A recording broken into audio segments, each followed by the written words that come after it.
Friends, welcome once again to history video. Yesterday I had sent video on struggle for equality. In that we discussed about peasant movement and also workers movement, means workers union. So now today we will be discussing about socialist movement. Children, I hope you have read the peasant movement and workers movement. All are from the important from the examination point of view. जैसे कि मैंने किस किस चीज़ को underline करने को बोला था, कौन से क्वेश्चन बोला था, क्या कंसेप्चुअल चार्ट आ सकता है या फिर क्वेश्चन आ सकता है या शॉर्ट नोट आ सकती है। तो दोस्तों आशा करती हूँ कि आपने पढ़ाई की है, you have read and you will read, you are all very good children. So now we will be discussing about socialist movement म्हणजे सामाजिक चळवळ बोलते हैं जिसको. Many of the young activists in the Indian National Congress felt that for protecting the interest of people, it is necessary to overthrow the British government. सब young activist जितने भी थे उनका ये मानना था कि अगर लोगों के हित में सोचा जाए तो ब्रिटिश गवर्नमेंट को निकाल के फेंकना चाहिए. Similarly, they started realizing that society should be restructured on the principles of economic and social equality. उनका ये भी मानना था कि सामाजिक ढांचे को बदलना होगा. आर्थिक और सामाजिक समानता लाने के लिए सामाजिक ढांचे को बदलना है, restructured. Through this realisation there was a rise and growth of socialist ideology. इस समझ की वजह से यहाँ पे सोशलिस्ट आइडियोलॉजी जो है उसको बढ़ावा मिला. The socialist youths, while they were in prison at Nasik, decided to form a socialist party within the Indian National Congress. Indian national Congress के युवा जो भी जेल में थे नासिक में, तभी उन्होंने उधर ही तय कर लिया था कि एक अपने को सोशलिस्ट पार्टी बनानी है. According to this decision in 1934, ये तय होने के बाद 1934 में Congress socialist party was formed which included leaders like Acharya Narendra Dev, Jayaprakash Narayan, Minoo Masani, Dr. Ram Manohar Lohia, etc. Please underline this. In 1934, the Congress Socialist Party was formed, which included leaders like Acharya Narendra Dev, Jayaprakash Narayan, Meenu Masani, and Dr. Ram Manohar Lohia. In Quit India movement of 1942, these young socialists were in the forefront. Bharat छोड़ो आंदोलन जब 1942 में शुरू हुआ, तब ये जो young socialist थे जिनके नाम अभी बताए गए हैं, जैसे कि आचार्य नरेंद्र देव, जयप्रकाश नारायण और मीनू मसानी. जयप्रकाश नारायण का एक बहुत अच्छा नारा था, विनाश काले विपरीत बुद्धि. जब इंदिरा गांधी ने इनको जेल में डाला था तब उन्होंने ये नारा लगाया था कि विनाश काले विपरीत बुद्धि. In Quit India movement of 1942, these young socialists were in the forefront. तो यही सेम जो सोशलिस्ट है ये 1942 में भारत छोड़ो आंदोलन में बहुत अगुवाई की थी इन्होंने. Indians got introduce to Karl Marx and his communism. Indians ने कार्ल मार्क्स और उसकी कम्युनिज्म को पढ़ा. Lokmanya Tilak had already written an article on Marx in 1881. 1881 में ही लोकमान्य तिलक ने मार्क्स के ऊपर एक आर्टिकल लिखा था. After the First World War, the influence of communism was felt in India. Communism का इन्फ्लुएंस इंडिया में महसूस होने लगा था एक पहला महायुद्ध के बाद, 1914 के बाद. Manabendranath Roy played active role in the international communist movement. Please underline this. Manabendranath Roy played active role in the international communist movement. In 1925, the Communist Party was formed in India. 1925 में कम्युनिस्ट पार्टी इंडिया में फॉर्म हुई. The work of building militant organization of workers and peasants was done by the young communist. जो militant organization build करना था और farmers के लिए, वो यंग कम्युनिस्ट के द्वारा किया गया. The British government started feeling danger of communist movement. British government को इन कम्युनिस्ट मूवमेंट से डर न लगने लगा. Shripad Amrit Dange, Muzaffar Ahmad, Keshav Neelkanth Joglekar were arrested. इनको अरेस्ट किया गया। ये जो नाम अभी मैंने आपको बताए, इनको अरेस्ट किया गया क्योंकि ब्रिटिशर्स इनसे डरते थे। They were charge with planning of a conspiracy to overthrow the British rule. उन पे ये इल्ज़ाम लगाया गया कि हमारे खिलाफ साजिश कर रहे हैं और हमारे रूल को ओवरथ्रो करने वाले हैं। ये उनके खिलाफ इल्ज़ाम लगा के उनको जेल में डाल दिया गया। They were given different punishments, उनको बहुत सारे अलग अलग पनिशमेंट्स दिए गए। The trial took place at Meerut and is therefore known as Meerut conspiracy case. इसीलिए इसको मीरठ कॉन्स्पिरेसी केस बुलाया जाता है, क्योंकि ये ट्रायल इनकी मीरठ में ली गई थी। Even after Meerut trial the influence of communist workers movement remain constant. लेकिन मीरठ ट्रायल के बाद भी ये जो कम्युनिस्ट का असर था वर्कर्स मूवमेंट पे उतना ही था जितना के पहले था। यानी इनके धौस या इनके पनिशमेंट से कुछ भी फर्क नहीं पड़ा था। हौसले बुलंद थे दोस्तों। जब तक हौसले बुलंद रहते हैं, जब तक अपने को कोई कुछ नहीं कर सकता है। तो नेक्स्ट इज फेमिनिस्ट मूवमेंट। अभी अपन ने डिस्कस किया सोशलिस्ट मूवमेंट। तो सोशलिस्ट मूवमेंट में क्या क्या हुआ? हौसला बुलंद हुआ, कुछ यंग एक्टिविस्ट ने अपनी पार्टी बनाई, सोशलिस्ट पार्टी बनाई, और उसके तहत ब्रिटिश गवर्नमेंट के हौसले बुलंद नहीं थे, डर गए थे वो। तो वो इनके हौसले पिघलाने की सोच रहे थे, लेकिन ऐसा कुछ भी नहीं हुआ। इनके हौसले जैसे थे वैसे थे। तो अब बात करते हैं फेमिनिस्ट मूवमेंट की। In the Indian social system women were given secondary position. Bharat समाज में विमेन को सेकेंडरी पोजीशन दी जाती है। Due to many evil practices they were subjected to injustice. बहुत सारे ऐसे कई प्रैक्टिसेस है, इविल प्रैक्टिसेस, जिसके तहत उनको अन्याय होता है, उनको न्याय नहीं मिलता है। But during the modern period there was an awakening against it. लेकिन इस मॉडर्न इरा में इसके खिलाफ जागरूकता पैदा हुई। Some of the male reformers took initiative in the reform movement. कुछ जेंट्स जो है, मेल रिफॉर्मर्स जो, वो बहुत अच्छे थे, तो उन्होंने इनिशिएटिव लिया, म्हणजे उन्होंने अगुवाई की इसको रिफॉर्म करने को, म्हणजे चेंजेस लाने को related to women. In the course of time women leaders started coming forward. इसके साथ ही समय के साथ धारा में बहते हुए कुछ महिलाएं भी सामने आई इसमें साथ देने के लिए। There independent institutes organisation came to be established. उन्होंने अपने संगठन एस्टैब्लिश करना शुरू किए, जैसे कि पंडिता रमाबाई ने एस्टैब्लिश किया आर्या महिला समाज एंड शारदा सदन।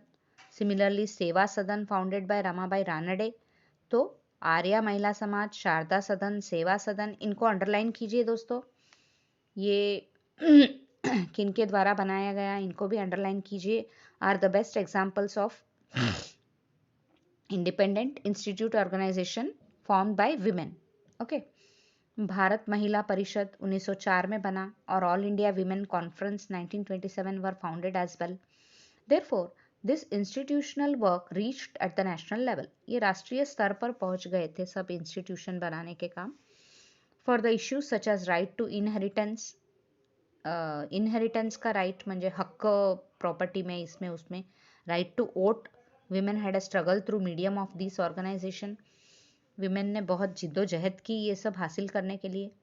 रकमाबाई Janardan Save was the first practising women doctor in India. Please underline this, she was the first practising women doctor in India.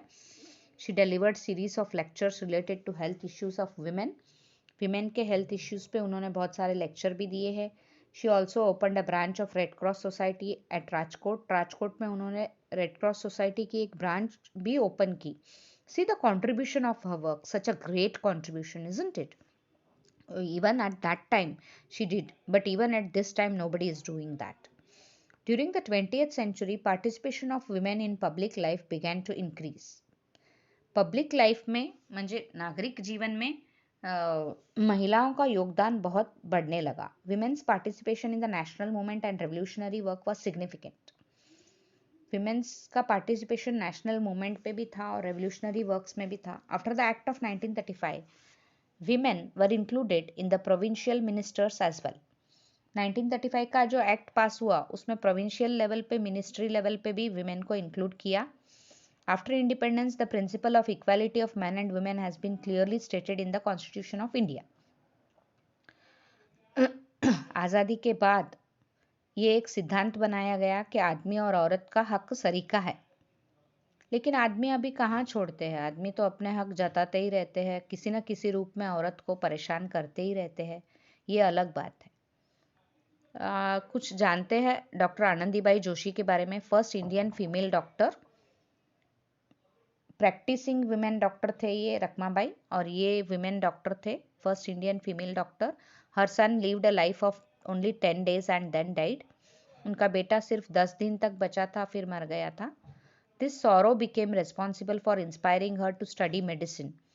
ये दुख ने उनको मजबूर किया कि वो मेडिसिन में कुछ स्टडी करे और अच्छी मेडिसिन लाए, ताकि किसी और को ये दुख ना सहन करना पड़े।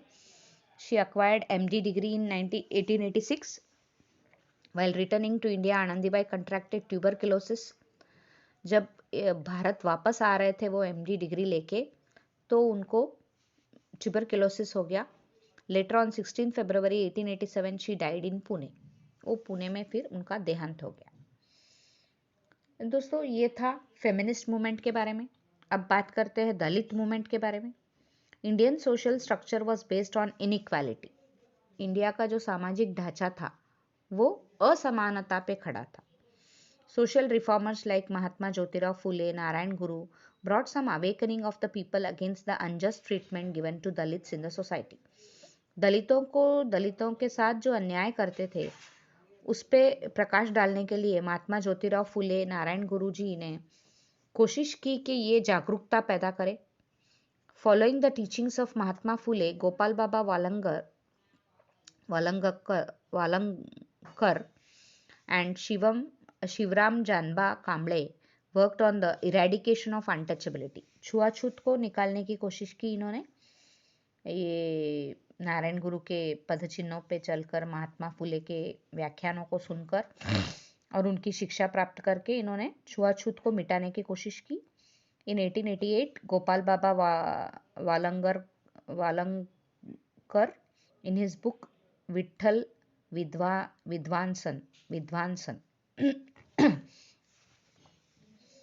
Condemned untouchability. इनको अनटचेबिलिटी को छुआछूत की निंदा की गई।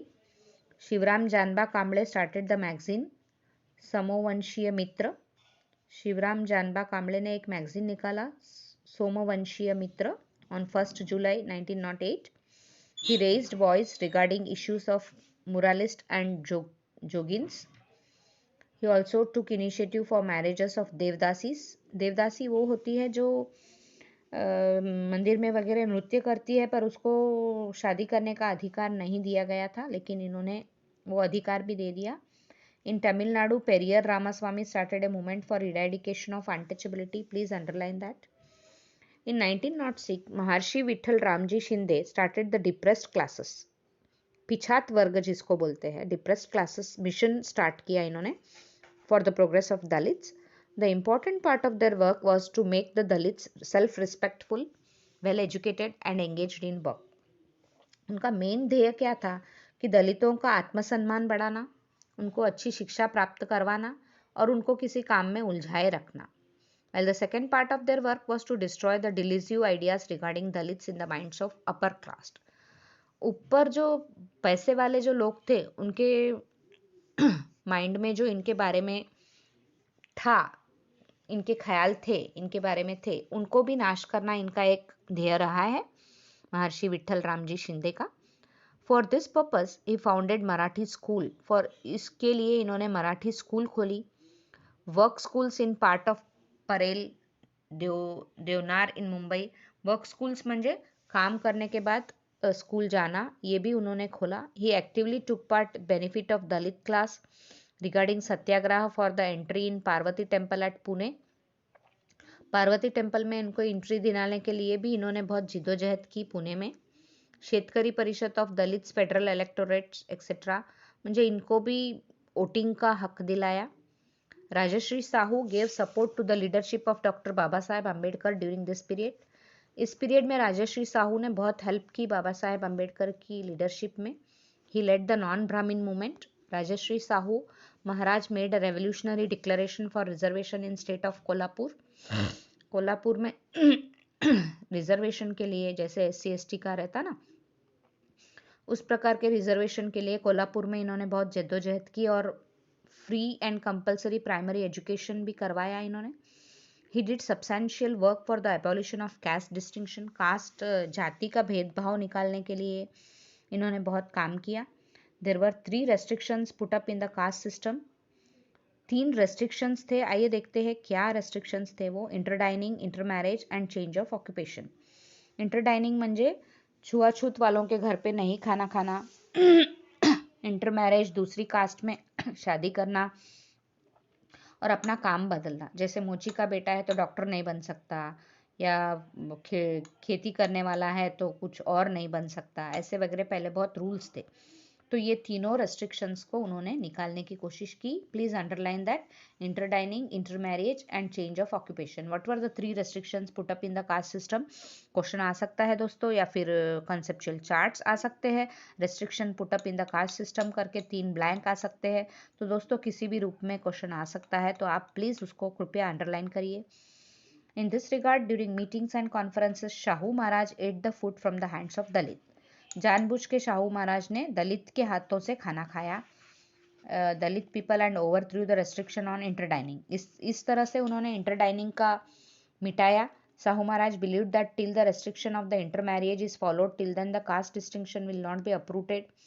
He passed an act of intercaste marriage and gave it a legal acceptance in his state. उन्होंने इंटरकास्ट मैरिज का एक लॉ पास किया। उनको पता था कि ये कास्ट डिस्टिंक्शन तब तक नहीं जाएगा जब तक कि इंटरकास्ट मैरिज शुरू नहीं होते हैं। तो उन्होंने इंटरकास्ट मैरिज शुरू किया and gave it a legal acceptance, उसको लॉ के थ्रू कबूल करवाया। On 22 February 1918 he abolished Balutedari systems by publishing a declaration of the government gazette of the state of Kolhapur. Balutedari system म्हणजे इनको SC ST को रिजर्वेशन देना और इनकी जो कास्ट को जो गुलामी से मुक्त करना। Permission was granted to practise any occupation by anyone. कोई भी काम कोई भी व्यक्ति कर सकता है, ऐसा नहीं है कि मोची का बेटा है तो चप्पल ही सीहेगा, ऐसा नहीं है। वो भी पढ़ लिख के बड़ा आदमी बन सकता है। तो ये बलूटदारी सिस्टम में ये भी इंक्लूड किया गया। By giving freedom of occupation by Shahu Maharaj, people were freed from a type of social slavery. एक सामाजिक गुलामी से इनको निवृत्ति मिली साहू महाराज की वजह से। तो शाहू महाराज को याद करना बहुत ज़रूरी है। The justice party did valuable work for social equality in south. Justice party ने बहुत सराहनीय काम किया है साउथ में, साउथ इंडिया में। Mahatma Gandhi took up the issue of eradication of untouchability in his hands and put it in the platform of Indian National Congress। Mahatma Gandhi ने भी अपने हाथ में लिया था छुआछूत हरिजनों को समानता दिलाने की। While at Irwada prison, he debated with the rigid Hindu pandits. Yerwada jail में जब वो थे तब हिंदू पंडितों के साथ उन्होंने बहुत बहस की थी। डिबेटेड मतलब बहस करना। stating that religious text of Hindus do not support untouchability। उन्होंने बोला था कि जो भी धार्मिक पुस्तकें हैं उसमें कहीं पे भी अनटचेबिलिटी को सपोर्ट नहीं किया गया है। he gave inspiration to Harijan Sevak Sangh. Harijan Sevak Sangh को उन्होंने इंस्पिरेशन दिया। Vithaldas Thakkar alias Thakkar Bappa, Appa Saheb Patwardhan etcetera, this activist dedicatedly work for equality. इनको प्लीज अंडरलाइन कीजिए। अमृतलाल विठलदास ठक्कर अलियास ठक्कर बाप्पा, अप्पा साहेब पटवर्धन, ये एक्टिविस्ट ने बहुत काम किया है इस पे, हरिजनों के इस पे। तो दोस्तों आज के लिए इतना काफ़ी होगा। कल अपन और डिस्कस करते हैं, आगे बढ़ते हैं और क्वेश्चन आंसर नेक्स्ट वीडियो के लिए। तब तक के लिए बने रहिए।